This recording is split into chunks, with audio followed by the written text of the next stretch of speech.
It's such a privilege to be here this morning. And the message that God placed upon my heart was the following. It was the Vader's heart for you. Die Vader se hart vir jou. Hoor jy dit? Die Vader se hart vir jou. The Father's heart for you. Like it says here at the back. The Father's heart. Now, the last few weeks and last week, I've thought about this so often. What is the Father's heart towards us? And then, as I pondered on this, I realized that there are many people who do not experience the Father as they should. Maybe you feel far from the Father this morning even. Maybe you do have a relationship with Him, but you're feeling far from Him. Dalk voel jy so vanoggend. En ek glo God wil net vandag vir jou sê, hy wil vir jou sê, maar ek is naby jou. Ek is lief vir jou. Ek wil by jou wees. And I care for you so deeply. And maybe you feel that you even messed up the last while. Dalk het jy dinge gedoen of jy ervaar jy's nie goed genoeg nie. En weet jy, God wil vandag net vir jou sê, jy is goed genoeg. Ek is lief vir jou. I love you. My heart for you is that I care for you deeply, says the Lord. Hy's lief vir jou. Maak nie saak wat gebeur het nie. Doesn't matter what happened. He loves you. He wants you to be close to Him. And so often we find ourselves that we are far from God.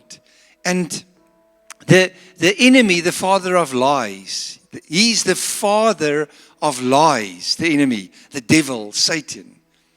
And he wants you to believe that you cannot approach the Father. Hy wil hê jy moet glo dat jy nie naby God kan kom nie. That's what he wants.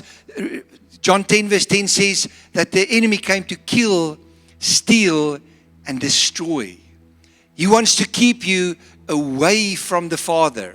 So if you are feeling this morning, you're feeling that you are not close as you could be. Jy voel dalk, jy is nie daar waar jy moet wees met God nie. Jy het 'n verhouding met hom dalk 'n goeie verhouding en 'n mooi verhouding, maar jy voel net nie so naby aan hom soos wat jy moet nie. En God wil vandag vir jou sê, moenie die vader van leuns glo nie. Don't believe the father of lies. Believe me, says God. Believe Him. He's saying to you this morning, I want you to be close to me. John 10 verse 10 also says that the enemy came to kill, steal, and destroy, and Jesus came to give you life, and life in abundance. Isn't that good news? To give you life, and life in abundance. That's what God wants for you. Life, and life in abundance. Now, about 2 or 3 weeks ago, I saw somebody at my office. They came to see me. And I think that's where this actually got triggered in me. This, what does the Father think towards us? And he's dealing with, or he dealt with certain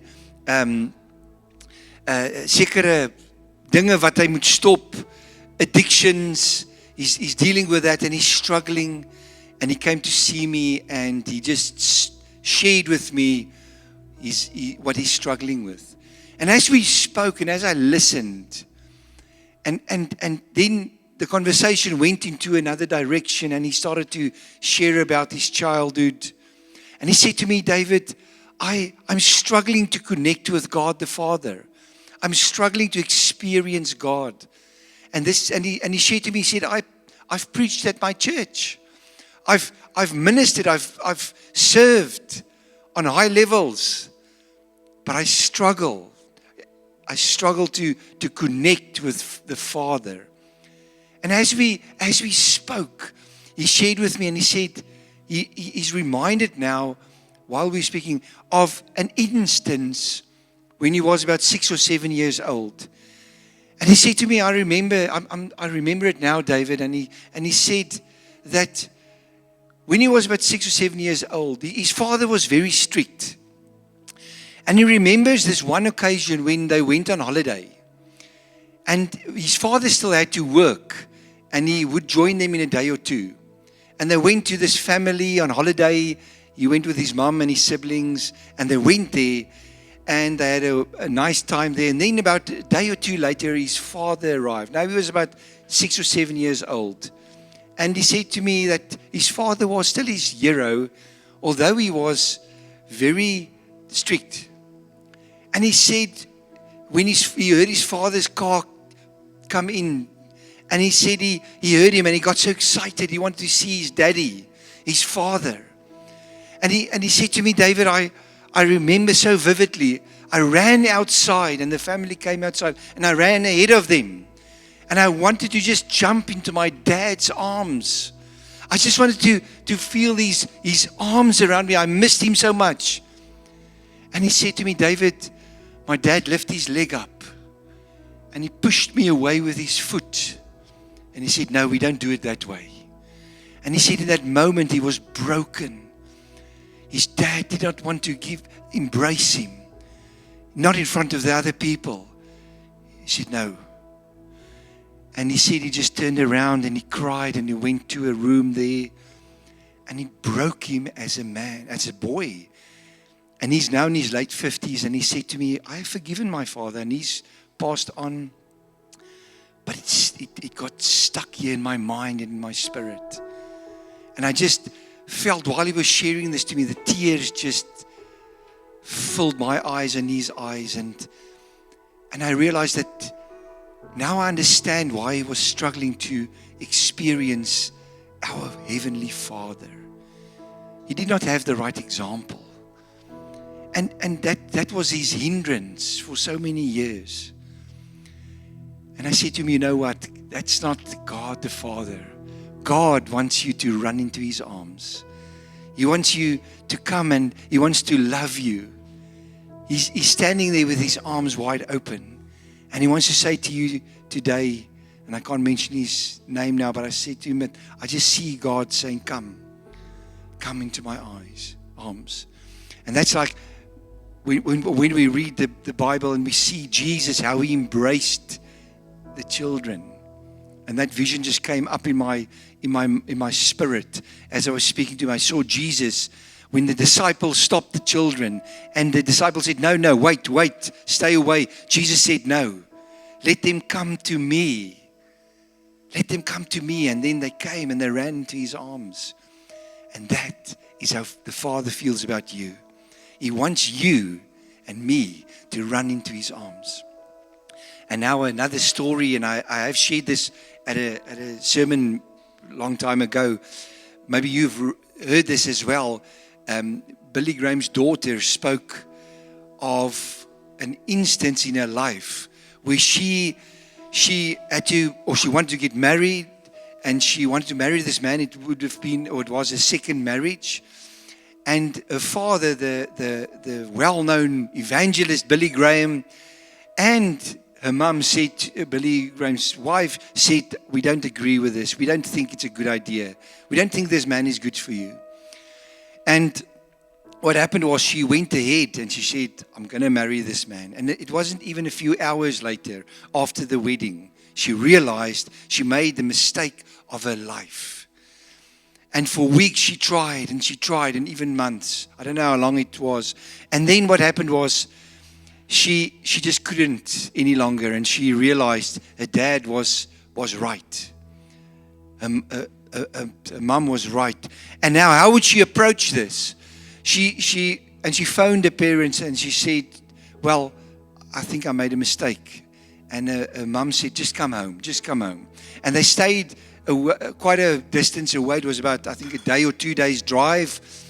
And she got into the car immediately and she drove this long journey, slept over somewhere, and journeyed on to her parents' house.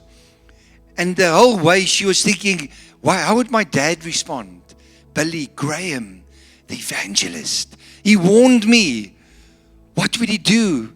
He's probably going to tell me, I told you so. And after the day or two when she got there, she arrived at their house, and they had this long driveway, very long driveway.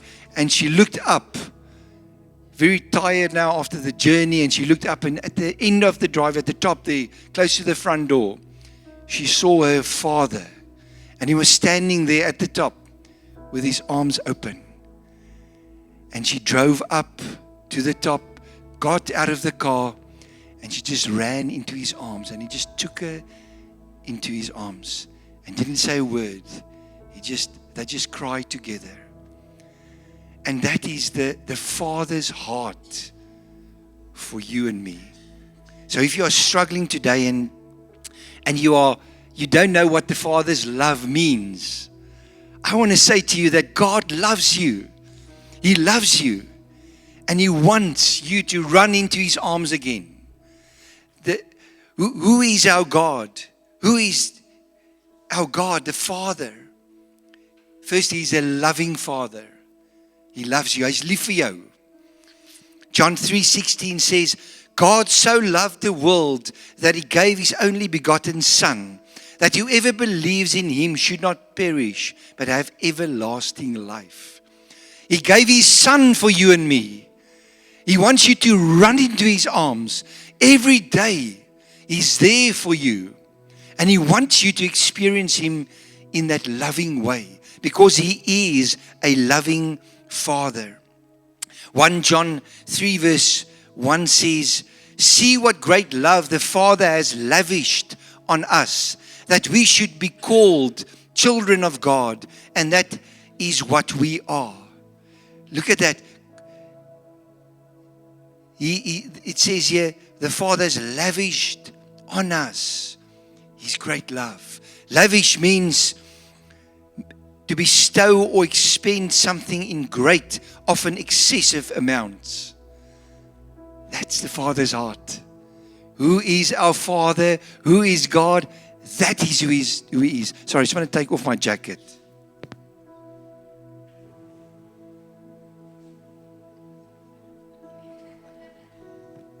I can feel the spirits coming like the fire here. So I just want to rid myself of everything and anything that can hold me back. It's what God wants to do here today. It's what He wants to do in you today. So God wants to bestow upon you His love. He loves you. And then also we read in 2 Corinthians 6 verse 18, I will be a father to you, and you shall be my sons and daughters, says the Lord Almighty. God is your Father. God is your Father. Isn't that good news? He is our Father. Psalm 68 verse 5 says, a father of the fatherless, a defender of the widows, is God in His holy habitation. He's a father to all of us. Doesn't matter where you come from, how you were born, doesn't matter what your background is, God is your Father. And you know what? Yes, God wants us to live good lives. God wants us to live principle-based lives. He wants us to be led by the Holy Spirit. But you also know that God is not mad at you. God is nie kwaad vir jou nie. God is lief vir jou. And I want to just say to you this morning that if you are thinking, oh, ek het alweer hierdie goed aangevang hierdie week, gister, vanoggend, I slipped up. God is not mad at you. Yes, He wants you to live according to His ways, but He loves you. Do you know that God rejoices over you? Zephaniah 3 verse 17 says, the Lord your God is with you. He will take great delight in you. He will rejoice over you with singing. That is who God is. That's what He thinks about you. You, not the person only next to you, but over you. You. He's rejoicing over you. And do you know this is a very powerful scripture, that nothing can separate you from God's love? Not the biggest sin, not whatever you've done, nothing, the word says. Romans 8 verse 38 to 39 says, nothing can separate us from the love of God in Jesus Christ. nothing can separate you from the love of God. I think that's wonderful, wonderful news. Now, a wonderful story in the Bible, a parable I want to read to you now, and we don't have it on the screen, unfortunately, but just listen to this. It's a story of the prodigal son. And it just shows us the love of the Father, regardless of what we do in life, that the Father still loves us. And let's read this. Read this with me. The prodigal son. I wrote the verse here. I didn't write the exact scripture, but I'm just going to read it to you. Then he said, a certain man had 2 sons, and the younger of them said to his father, Father, give me the portion of goods that falls to me. So he divided to them his livelihood, and not many days after, the younger son gathered all together, journeyed to a far country, and there wasted his possessions with prodigal living.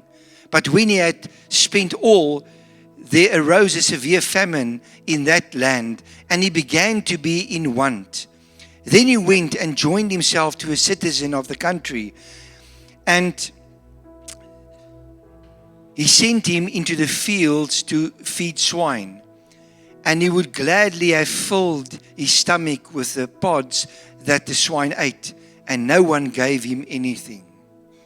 But when he came to himself, he said, how many of my father's hired servants have bread enough and to spare, and I perish with hunger?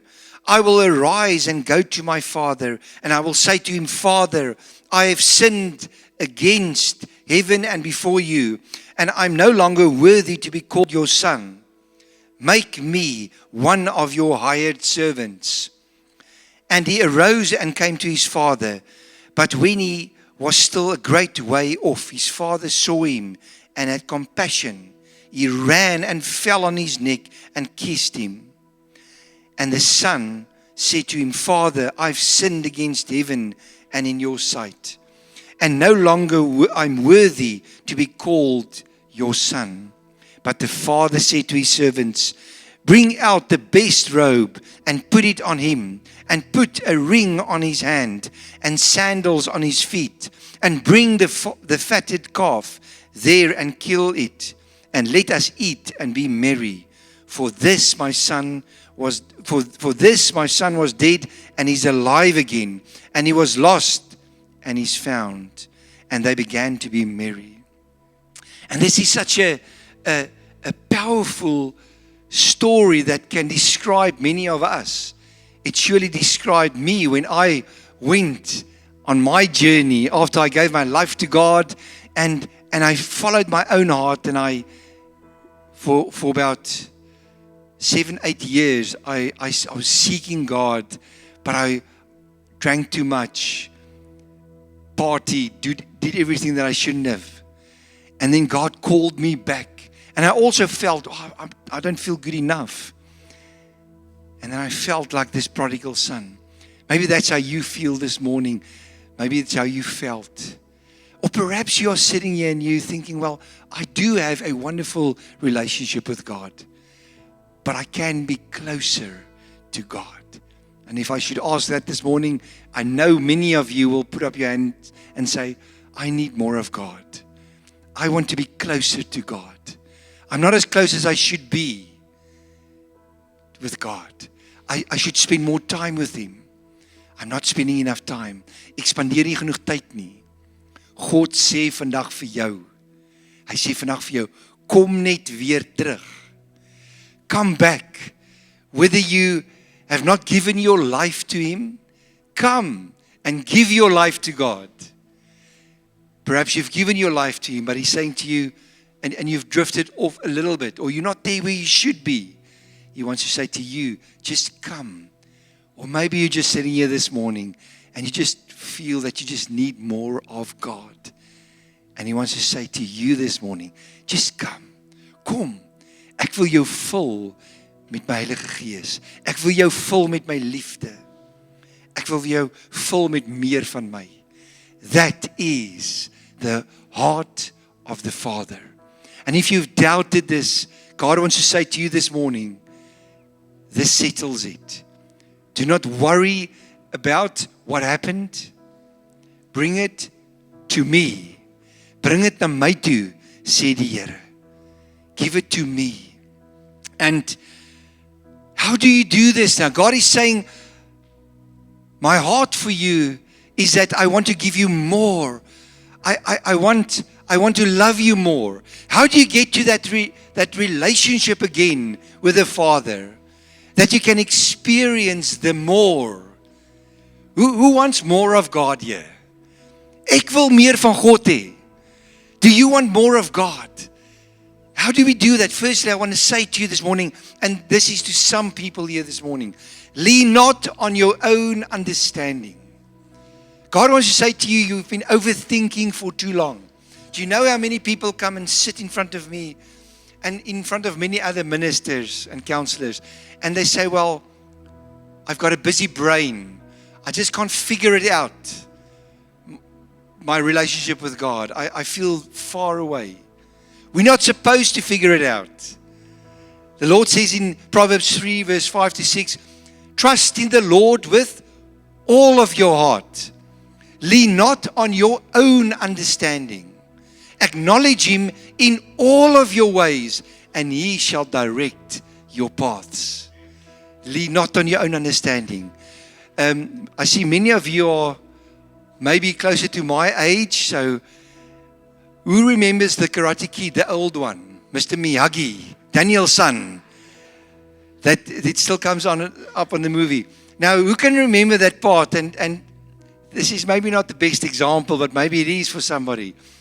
Daniel's son, he goes and he fights, and hulle bully hom, en hy voel, hy kan nie opstaan teen hierdie bullies nie. And then he goes to Mr. Miyagi and he teaches him karate, and he goes and he fights, and then he still loses.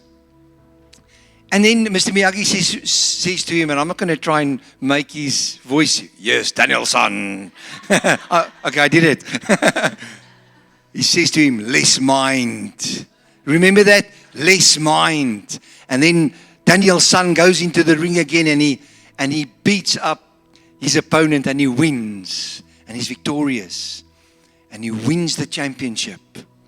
And you know what? That's how we are sometimes. Too much mind. And I want to say to you today, less mind. Less mind. Open your spirit. You have a spirit. We are body, spirit, soul. We have our bodies. Ons het ons emosies, ons het alles. But God is spirit. Do you know when you give your life to God and you genuinely recommit your life to Him, what happens? Your spirit, which was dormant, becomes one with God's spirit. That's why suddenly you experience Him. Nou begin jy vir God ervaar. Dis jou gees wat eintlik net een geword het met sy gees. And now you're starting to feel the life of God inside of you. And now suddenly when you read the Bible, it makes sense. Why? Because the Spirit of God is in your spirit. It's made alive again. And that is what we should pursue every day of our lives. Yes, God gave us a mind. He gave us emotions. We need to use it. But we also need to tap into the power of the Holy Spirit. So when you go and pray again, when you sit here this morning, open your spirit to God, your gees. Open it up and just allow the Spirit of God to fill you this morning with His love and His peace and His joy. So lean not on your own understanding if you want to experience more of the Father's love and more of Him. And then secondly, if you want to experience more of God, seek God earnestly. Seek Him. You've got to make time for Him. You've got to go to Him. Ons moet na God toe gaan. Dis soos baie keer sit ek met mense en hulle sê vir my ek ontmoet niemand nie. I meet no one. I can't meet the right person in my life. I want to get married and I can't experience more of God, and then as we speak, they just stay at home and they become depressed. And I would say to them, well, you need to get out. You need to get out. You need to get there where the people are. You need to get there where you can experience more of God with other people. And so many times we just want to try it on our own. But God is saying this morning, you've got to seek me. Do what is necessary. Doen wat nodig is, sodat jy God kan beleef. Do you hear it this morning? Do what is necessary for you to experience more of God and more of His love. The word says, David says in Psalm 63 verse 1, "O God, you are my God, earnestly I seek you."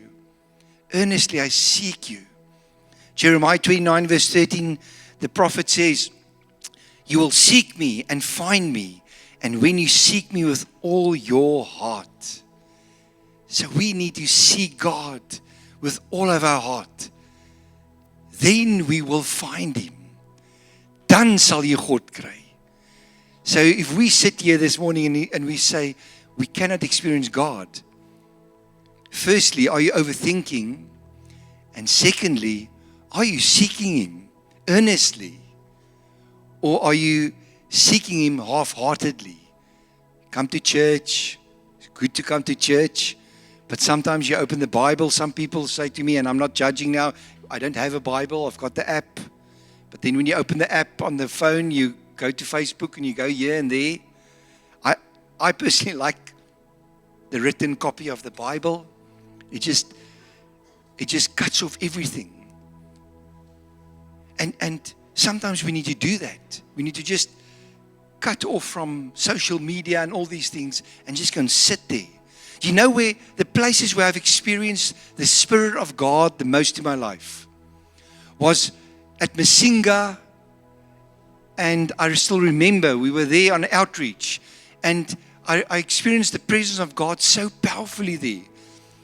I remember I had to minister at this one small church in the middle of nowhere, and I was preparing, and I went to sit behind the building, and as I was sitting there, and it was dirty, and the chickens, they were walking here, die hoenders het hier om my geloop, en ek het daar gesit, tussen al die hoendermis en die hoenders, en ek was nie die hoenders in nie, ek het net daar gesit, julle lag nie vir my grap nie, Cornel sê ek soms so droog, but you know me by now, most of you, and I sat there, in simplicity, and I experienced the Spirit of God. We don't need all these fancy things. Less is more sometimes. So seek God earnestly. Acts 17 verse 27 says, God did this so that they would seek Him and perhaps reach out for Him and find Him, though He is not far from any one of us. God is nie ver weg nie. God is naby as ons hom gaan soek. And then 1 Chronicles 16 verse 11 says, seek the Lord and His strength. Seek His face continually. Soek hom die heeltyd. As jy hom nie nou beleef nie en jy ervaar hom nie nou soos wat jy kan nie, gaan soek hom weer. Hou aan tot wanneer jy hom kry en tot wanneer jy hom beleef. And then thirdly, how do you experience more of God? Ask God for forgiveness of your sins. Our sins can be a barrier between us and God. There are many, many other things. These are just 4 keys that God showed me this morning, 6:30. I didn't have time for more keys. But I'm sure it's enough for what God wants to say here this morning. Acts 3 verse 19, repent therefore and be converted, that your sins may be blotted out, so that times of refreshing may come from the presence of the Lord. It's as difficult and as simple as that. Come to the Lord. Maybe you're sitting here this morning and you sinned. We all sin. We are sinners. But let's come before God today and say, Lord, we repent. We are sorry, Lord. We bring our sins to you this morning. Lord, come forgive us. And the word says, so that times of refreshing may come and the presence of the Lord. When we repent, the refreshing of the Lord comes. Jy voel weer verfris. And the presence will return. Is that good news? The presence shall return when we ask for forgiveness. And then lastly, my last point for this morning, how do you get closer to God? Give your life to God. Whether it's for the first time or whether it is to renew your relationship with God, or maybe you just want more of God, give your life to God. John 3:16, God so loved the world that He gave His only begotten Son, that whoever believes in Him should not perish, but have everlasting life. Dis hoe God jou lief het. Kom na hom toe. Like the prodigal son, maybe you must come back to the Father again. Maybe you must come back to a deeper relationship with God again. Like this person I shared that came to see me, the Heavenly Father is not standing there and wants to push you away. He's saying to you, come to me, run into my arms. Hardloop na God toe. Hardloop vanoggend na God toe. Adam, miskien kan ek julle vra, ek wil nie vir jou en Tinus en vir Christof, daai lied wat julle heel laaste gespeel het, I love your presence. As ons hom kan speel oor 'n oomblik, so, ja, daar is so kragtige lied. I just love your presence, God. I just love your presence. And while they're coming up, and as I'm finishing off, Galatians 2 verse 20 says, I've been crucified with Christ, Paul says, and I no longer live, but Christ lives within me. The life I now live in the body, I live by faith in the Son of God, who loved me and gave Himself for me. Matthew 16:24-25 says, if anyone would come after me, let him deny himself and take up his cross and follow me. For whoever would save his life will lose it, but whoever loses his life for my sake will find it. And maybe you're still sitting here this morning and don't feel good enough. Who's seen that clip of Alistair Begg where he speaks about the man on the middle cross? Have you seen that? It's powerful. Go YouTube it or whatever you use. He tells a story of the thief on the cross. And it's so powerful how he tells the story. I won't give it justice this morning, but I'm going to try my best. He says the man hanging on the cross there, he was hanging on the cross, and when he asked Jesus, remember me as you go into paradise. And Jesus said He will remember him. And he was saved. The thief on the cross was saved. And then Alistair, the reverend, he explains and he says, well, this man went to heaven, and when he got to the gates, it must have been quite a bit of confusion there. Or he said the man got there and he said, well, the chief angel was standing there, and he tells a story and he says, well, what are you doing here? And he said, well, I just came up now. And he said, well, will he ask you now? The angel asked him, do you know the word of God? And he said, no, well, no, I don't. And he goes on, he tells a story and said, well, do you know that Jesus came for your forgiveness of sins? And he said, no, I don't. I don't know that. And he said, on what grounds are you here? And he said, well, the man on the middle cross, Jesus, the man on the middle cross said I could come. And that's all. The only reason. He didn't have all the biblical foundation or scriptures or anything. He just said, well, the man on the middle cross said I could come. And that's good enough for you and me. So whatever is holding you back this morning to go deeper, the man on the middle cross, Jesus Christ, our Lord and Savior, He's saying this morning, you can come. You can come deeper. You can go deeper. Let's pray together. Yes. Lord Jesus, Father God, Holy Spirit, we come this morning and we just want to rejoice in the news, Lord, that we can come to you as we are this morning.